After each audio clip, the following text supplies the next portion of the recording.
감사합니다. 하나님의 은혜가 여러분들 가운데 함께 하시기를 주님의 이름으로 축원합니다. 여러분 사랑합니다. 우리 옆에 분에게 오늘 잘 오셨습니다. 인사하시죠.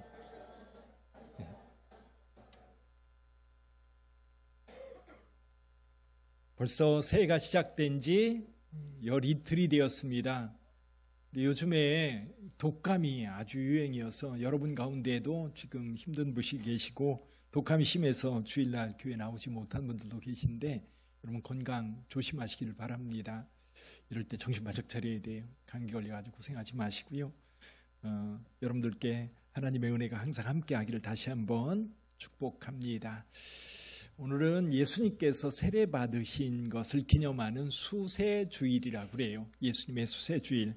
예수님의 세례가 오늘 우리에게는 어떤 의미가 있는지 예수님의 세례를 살펴보면서 함께 은혜 받는 시간 되기를 주님의 이름으로 축원합니다.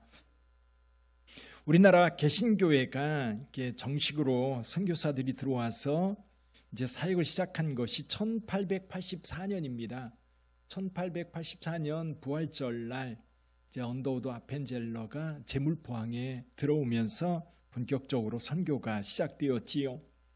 근데 실은 그때에 이미 복음 전도가 자유롭게 허락된 건 아니었습니다. 복음 전도가 허락된 것은 그 이후에도 한참 시간이 흘러서 1898년 그게 약 한 15년 뒤에 복음 전도가 자유롭게 허락이 됐던 겁니다. 그때까지는 직접적으로 예수를 전할 수가 없었던 겁니다. 근데 일단 선교사들이 들어오니까요, 사람들은 관심을 기울이게 되었고 자연스럽게 우리 사람들한테, 우리 조선 사람들한테 복음이 전파되기 시작했던 겁니다. 이제 비록 한국인들에게 복음 전도는 금지되어 있다 할지라도 자연스럽게 향기가 퍼져나가는 것처럼 사람들의 마음속에 이 복음이 전파되기 시작했던 겁니다. 근데 그 중에 한 사람이 있었어요. 노도사라고 별명이 붙은 사람인데요. 노춘경이라고 하는 사람입니다. 이 사람이 뭘 제일 먼저 접했느냐 하면 한문으로 된 기독교 배척에 관련된 문서가 있었습니다. 기독교 배척 문서를 쭉 읽으면서 기독교가 뭐지? 관심을 갖기 시작한 거예요. 그러면서 선교사들에게 접근을 합니다. 그래서 언더우드에게 접근을 해가지고 이제 기독교에 대해서 듣게 되지요. 근데 어느 날 우리 선교사님 책상에 보니까 쪽복음이 있었던 겁니다. 쪽복음은 이 복음서를 한 편씩 이렇게 번역을 해놓은 거예요. 나가복음, 누가복음 이런 게 있어가지고 갖다가 몰래 읽어본 거예요. 비록 다 이해는 할 수 없었지만 그래서 그때부터 이 사람이 기독교에 관련된 서적을 이제 닥치는 대로 읽기 시작합니다. 그러면서 이제 복음을 받아들이게 된 거지요. 그래서 노춘경이 이제 마음이 열리면서 선교사들이 주일 예배를 드리는데 거기 참여하기를 시작합니다. 그러면서 자신이 세례받고 정식으로 기독교인이 되고 싶었던 거예요. 그래서 언더우드에게 요청을 했고 언더우드가 이제 세례문답을 하고 세례에 대해서 이렇게 얘기를 했습니다. 언더우드는 마지막으로 이 나라 법이 아직 신앙의 자유를 허락하지 않았기 때문에 이건 굉장히 조심스럽다 하면서 한번 세례 받으면 절대로 돌이킬 수 없다. 그렇게 얘기를 했더니 노춘경이 이렇게 말합니다. 최악의 경우 내 목숨을 잃는다 할지라도 나는 기독교인이 되겠습니다. 사실 처음 세례 받을 때 목숨 걸고 했던 거예요. 내가 죽는 한이 있어도 내가 세례 받고 그리스도인이 되겠다라고 그렇게 얘기를 했던 겁니다. 결국 이 각오를 확인한 언더우드가 주일날 이제 1886년 7월 18일입니다. 그날 이제 선교사 댁에서 제 세례를 베풀게 되지요. 언더우드가 이제 1886년 7월 24일 일기에 이렇게 쓰고 있습니다. 우리로서는 이 의식에 대단히 친지할 수밖에 없었다. 그 사람은 조선인들의 분노를 사게 될 경우 매우 큰 위험에 처하게 될 수 있기 때문이다. 그러나 우리는 그를 새로운 삶으로 이끄신 분께서 그를 지키시리라 확신한다. 일기에 그렇게 썼던 겁니다. 세례라고 하는 것은 단순히 그냥 교회 다니면서 때가 되면 학습받고 때가 되면 세례받는 그런 게 아니라 사실 인생의 큰 전환점이었던 겁니다.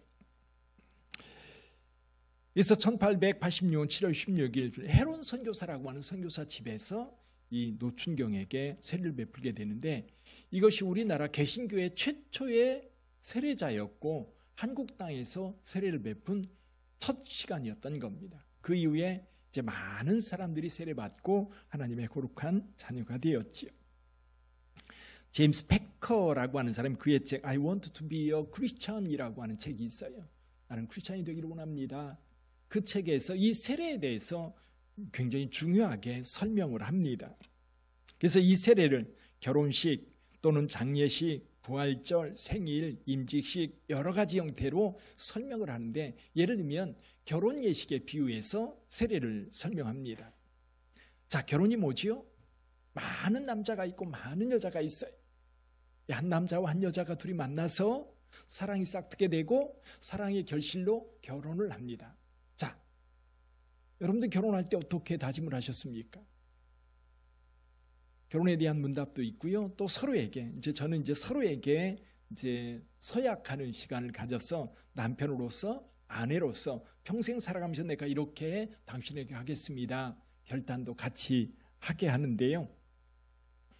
자, 적어도 두 사람이 결혼을 한다는 얘기는 이제 한 사람 한 사람, 당신에게 또는 나에게 두 사람이 사랑과 헌신에 집중하고 이제 다른 어떤 사람보다도 이 두 사람이 한 몸 되었다라고 하는 것을 선언하는 것. 세례는 주님과 결혼하는 거예요. 그래서 이제 다른 거에 신경 쓰지 않고 오직 예수님만 사랑하고 예수님께만 헌신하고 예수님과만 함께 하겠다라고 하는 결단이거든요.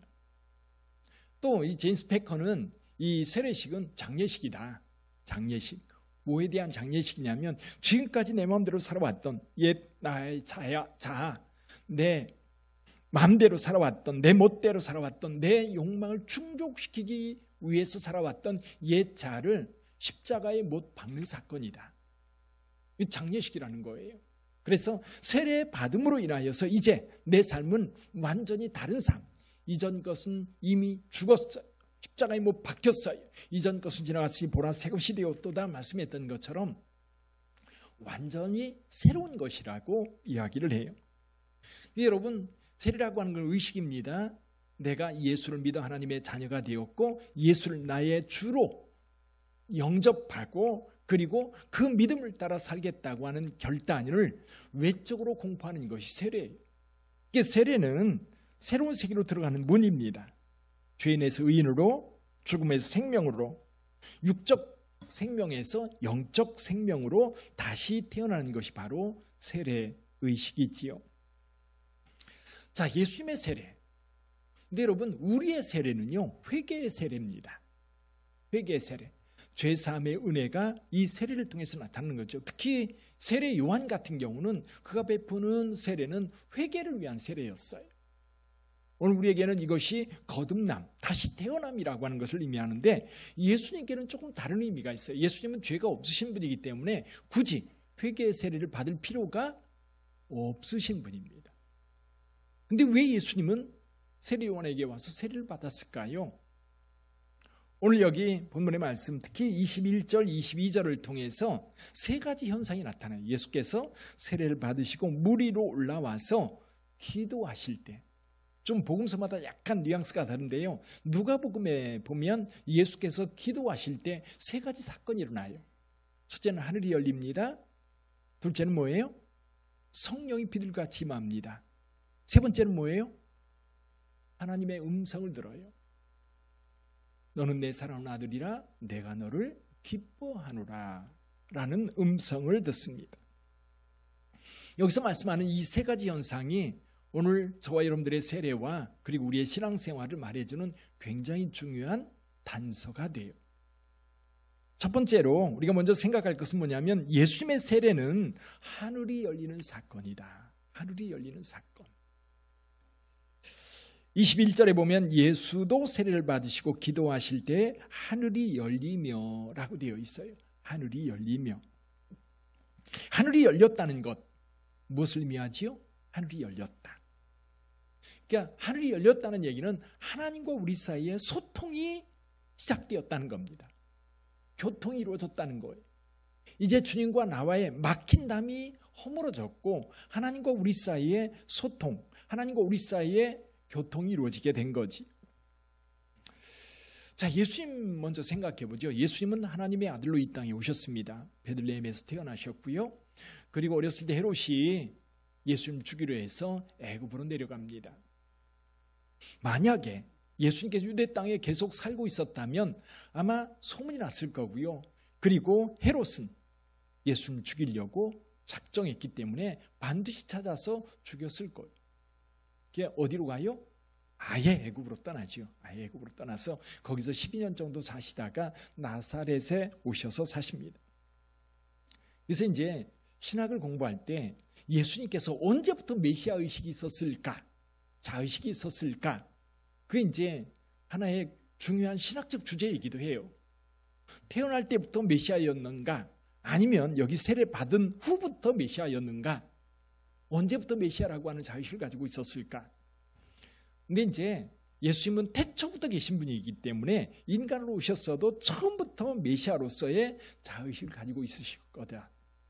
근데 중요한 건 이거예요. 그러면 예수님께서 나사렛에서 인간으로 사실 때에, 그러니까 요셉의 아들로, 마리아의 아들로, 동네 청년으로, 그리고 직장인으로, 직업인으로, 그러니까 아버지 요셉이 이제 그 목수였기 때문에 예수님도 목수의 일을 거들면서 목수 일을 배웠을 것으로 봅니다. 자, 이렇게 인간으로 사시다가 이제 하나님의 아들로서 구체적인 사역을 시작하는 계기가 필요했던 겁니다. 그 계기가 뭐예요? 바로 오늘 세례인 거지. 그러니까 지금까지는 예수님을 통해서 사람들은 하나님을 만나거나 하나님을 경험하지 않았어요. 물론 예수님의 어린 시절이라고 하는 영화가 있습니다. 어린 시절에 대한 전설도 있고요. 그래서 죽은 새도 살리고 뭐 이런 이야기들이 있는데, 여러분 그렇게 해서 예수님께서 하나님의 아들이라고 하는 것을 드러낸 게 아니고 이 30년 되기까지는 조용히 계신 거예요. 조용히 계시다가 요단강에 오셔서 세례를 받으십니다. 세례를 받을 때 하늘이 열렸다는 거예요. 이제부터 예수님을 통해서 하나님이시라고 하는 하나님의 모습이 이제 사람들에게 드러나기 시작한 거예요. 하늘에서 음성이 들렸죠. 너는 내 사랑하는 아들이라 내가 너를 기뻐하노라. 이제 예수님을 통해서 하나님이 드러나기 시작한 거예요. 예수님을 통해서 우리는 하나님을 만나게 된 거죠. 마지막 만찬석상에서 빌립이 예수께 이렇게 물었던 적이 있습니다. 예수님, 우리에게 아버지를 좀 보여주세요. 예수께서 어떻게 대답하시죠? 빌립아, 내가 너와 얼마나 함께 있어야 나를 알겠느냐? 나를 본 자는 누구를 봤다? 아버지를 봤다. 나를 본 자가 아버지를 봤다.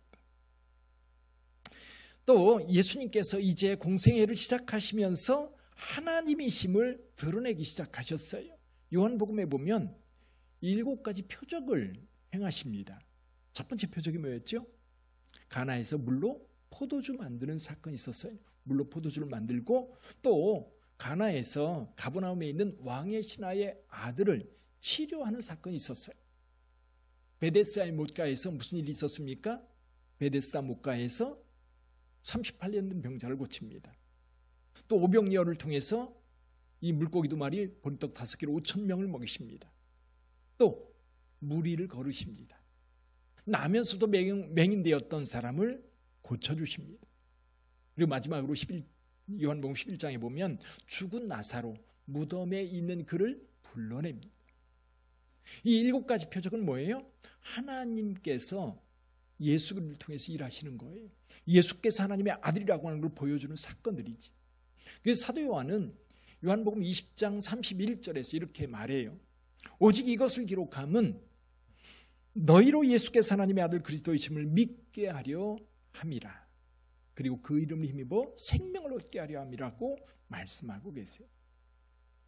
그러니까 예수를 본 자는 하나님을 본 거예요. 그래서 예수님께서 이렇게 말씀하세요. 요한복음 14장 11절에 보면 내가 아버지 안에 거하고 아버지께서 내 안에 계심을 믿으라. 그렇지 못하겠거든 행하는 그 일로 말미암아 나를 믿으라. 내 안에 하나님께서 계시고 내가 하나님 아버지 안에 있다라는 거예요. 너희가 내 이름으로 무엇이든지 구하면 내가 행하리라. 여러분, 예수께서 공생애를 시작하시면서 사람들은 예수님을 통해서 하나님을 보고 예수님에게서 하나님을 보는 거예요. 예수의 사역을 통해서 보게 되고 예수님 통해서 하나님을 만나게 되었던 거지. 이게 어떻게 가능해지지요? 예수께서 하나님의 아들 되시기 때문에 우리는 예수님을 통해서 하나님을 만납니다. 또 한 가지, 우리가 하나님 앞에 나가려면 우리의 죄가 사함받아야 돼요. 죄는 하나님과 우리 사이를 완전히 가려놓습니다. 그래서 우리가 하나님 앞에 나가려고 해도 이 죄가 가로막혀서 우리 하나님 앞에 나갈 수 없는데 예수님의 십자가를 통해서 이 죄를 이렇게 치운 거예요. 우리 죄를 사해 주심으로 우리는 하나님 앞에 나아갈 수 있게 된 겁니다. 사랑하는 성도 여러분, 할문이 열렸다. 여러분에게도 하늘 문이 열린 줄 믿습니다. 하늘이 열려 있어요. 무슨 뜻이에요? 하나님과 소통할 수 있는 거예요. 여러분, 하나님께 기도할 수 있다고 하는 것, 하나님 앞에 직고할 수 있다고 하는 것, 구약시대에는요 제사장이나 왕이나 선지자가 있어야만 하나님께 나갈 수 있었고 하나님의 음성을 들을 수 있었어요. 근데 지금은 여러분들이 그런 중재자가 필요 없어요. 예수의 이름으로 나가면 되는 겁니다. 예수께서 하나님 되시고 예수께서 말씀하실 때 우리는 하나님의 음성을 듣는 거고요. 그래서 여러분, 2025년을 살면서 하나님과 소통하는 여러분 되시기를 바랍니다. 하늘이 열려 있기 때문에요, 여러분 하나님 앞에 나가는 것 자유로워요. 머뭇거리지 말고 그 하나님과 늘 소통하면서 하나님이 주신 은혜를 경험하는 저와 여러분들이 될 수 있기를 주님의 이름으로 축원합니다. 또 한 가지는 뭐냐면 성령의 임재예요. 오늘 여기 보니까 기도하실 때 하늘이 열리며 성령이 비둘기 같은 형체로 임했다. 이제 예수께서 공생애를 시작하면서 그저 한 사람의 사역자로 사역하는 게 아니에요. 성령을 보내주셔서 성령과 함께하게 하십니다.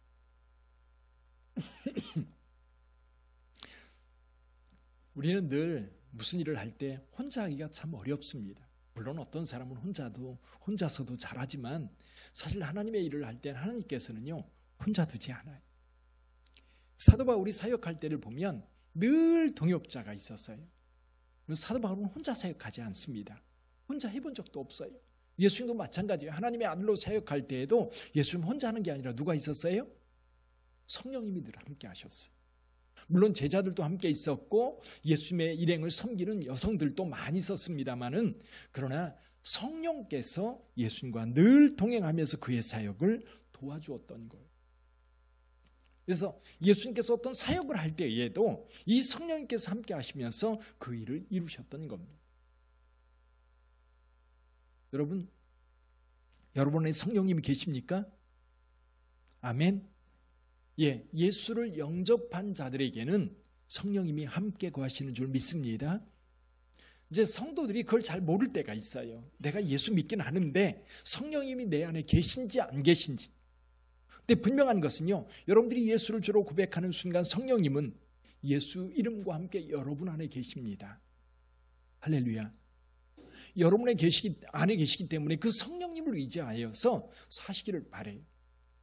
성령님은 여러분들과 함께 하시며 또 한 가지, 여러분이 주의 일을 행할 때에 이 성령님께서 지혜도 주시고 능력도 주셔서 그 일을 할 수 있도록 힘 주셔요. 많은 사역자들 힘들고 어려울 때일수록 늘 뒤에 지나고 나서 고백하는 게 있어요. 그때도 하나님이 나를 도와주셨다. 누가 도와주셨을까요? 성령님께서 우리와 함께 하신 겁니다. 여러분, 2025년 예수님께서도 사역을 시작할 때 성령이 임하여서 성령님과 함께 했던 것처럼 여러분들에게도 성령님이 늘 함께 하시기를 주님의 이름으로 축원합니다. 여기서 함께 한다는 말은 성령님이 멀리 떠나서 쫓아가서 같이 하자고 얘기해야 되는 게 아니라요, 내가 의식하는 거예요. 성령님은 늘 곁에 계시거든요. 근데 우리가 외면하면 성령님은 우리 안에 역사하실 수가 없어요. 우리가 늘 성령님을 의지하고 성령님의 이름을 부르고 성령님께 맡기고 성령님의 인도하심을 따르고, 그럴 때 성령의 역사는 저와 여러분들과 함께하는 줄 믿습니다. 2025년은 성령님과 함께하는 한 해가 되시기를 주님의 이름으로 축원합니다. 또 한 가지는요, 이 예수님의 세례를 통해서 하나님께서 분명하게 그에게 음성을 들려주셔요. 너는 내 사랑하는 아들이요 내가 너를 기뻐한다. 이 말이 왜 필요할까요? 왜 세례를 받을 때에 하나님께서 예수님께 그 음성을 들려주셨을까요? 들려주신 이유는 간단해요. 이제 하나님의 아들로 구체적인 삶을 시작한 거예요. 이제 요셉의 아들이 아니라 하나님의 아들로 살아가는 거예요.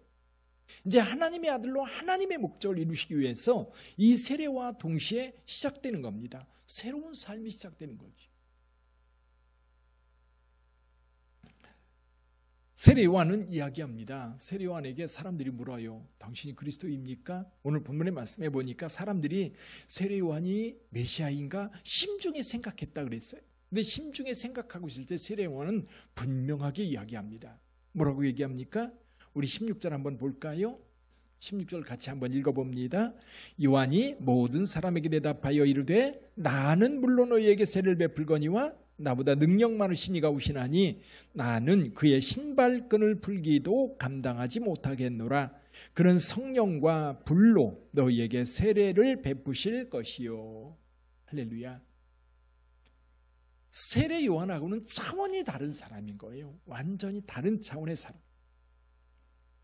근데 그분이 이제 사역을 시작하면서 세례 요한은 이 예수님의 사역을 시작하는데 돕는 자일 뿐이지 예수님 메시아의 사역은 아닌 거지요. 그 사역은 누가 감당해요? 예수 자신이 감당해 갈 거예요.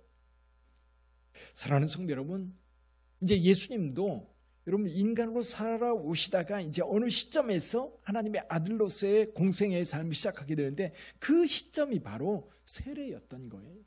여기서부터 이제 새로운 삶이 시작되는 겁니다. 저와 여러분들도 마찬가지입니다. 저와 여러분들이 세상에 살아갈 때에도 그리스도인으로서의 삶은 언제부터일까? 예수께서 우리 안에 들어오신 그때부터예요. 어쩌면 세례 예식은 그것을 많은 사람들 앞에서 교회 안에서 공식적으로 공포하는 사건이지만 사실 개인적으로 이미 예수 그리스도께서 우리 안에 들어와 계신 거예요.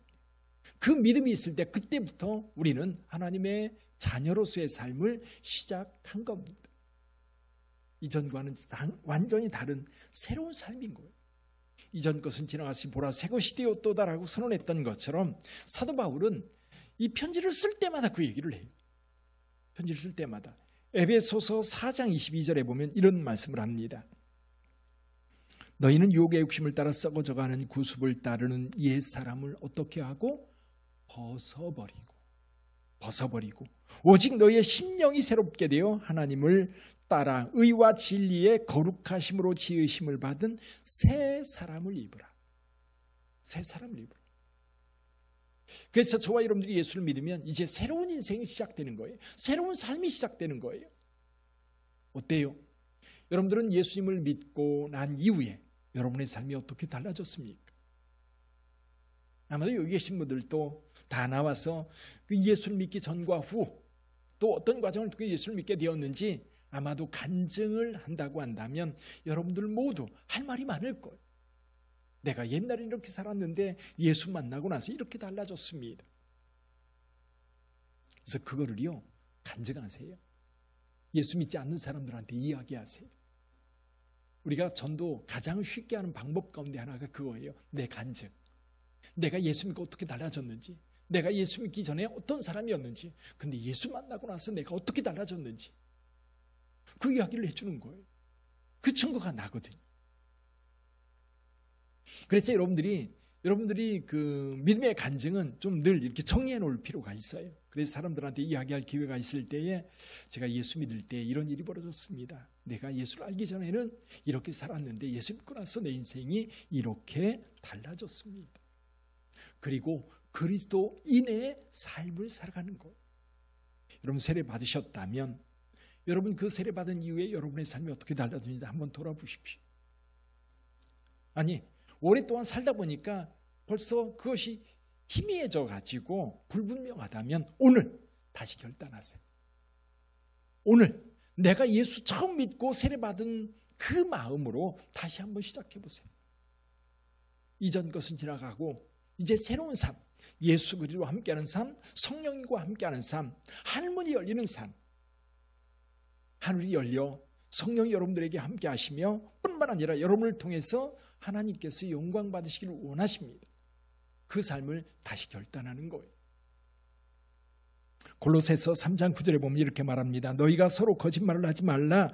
옛사람과 그 행위를 벗어버리고 새 사람을 입었으니 이는 자기를 창조하신 이의 형상을 따라 지식에까지 새롭게 하심을 입은 자니라.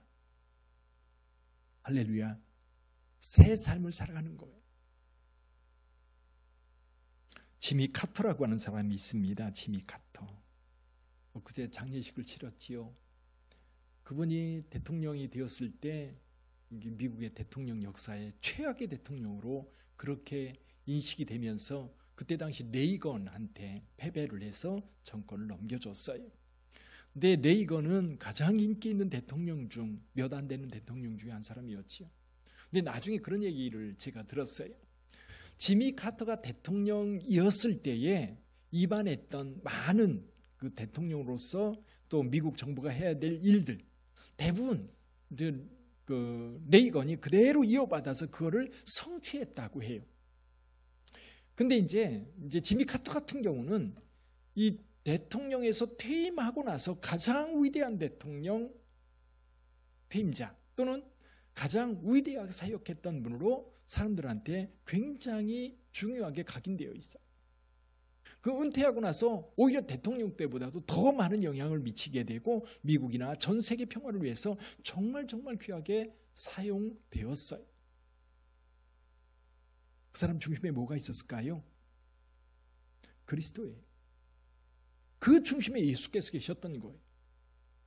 그는 주일학교를 계속 아이들을 섬겼고요. 어디를 가더니 크리스찬이라고 하는 그 정체성을 놓지 않고 그 정체성에 맞는 삶을 끊임없이 살아왔던 거예요. 결과적으로 온 세계 사람들이 존경하는 사람이 되었던 거지. 여러분, 크리스찬이라고 하는 그 정체성을 우리가 놓으면 안 돼요. 내가 하나님의 자녀로서 세례받은 자로서 하나님의 거룩한 백성으로 그 정체성을 붙잡고 갈 때에 우리를 통해서 하나님께서 역사하시는 거예요. 성령의 역사가 우리를 통해서 나타나는 겁니다. 사랑하는 성도 여러분, 2025년을 살아가면서 벌써 열 이틀이 되었는데요. 여러분은 어떤 결단을 하셨어요? 많은 결단을 하셨겠지만 여러분 2025년을 살면서도 여러분 기독교인임을 잊지 마시기를 바랍니다. 직장에서도 가정에서도 무슨 일을 행하든지 난 크리스찬이야. 나는 크리스찬이야. 그래서 내가 크리스찬이라고 하는 것을 분명하게 속사람으로부터 그리고 내 행동과 언어를 통해 분명하게 드러날 수 있기를 바라요. 그래서 우리 때문에 세상이 좀 더 밝아지고요. 우리 때문에, 저와 여러분들 때문에 여러분이 일하는 일터가 좀 더 즐겁고 정직하게 일할 수 있는 일터가 되고요. 또 여러분 때문에 여러분이 사는 동네가 그래도 살만한 동네가 되고 상처받고 아픈 사람들이 있는 게 아니라 여러분 때문에 여러분을 통해서 위로받고 힘을 얻는 그런 여러분의 삶의 터전들이 되기를 주님의 이름으로 축원합니다. 기도하겠습니다.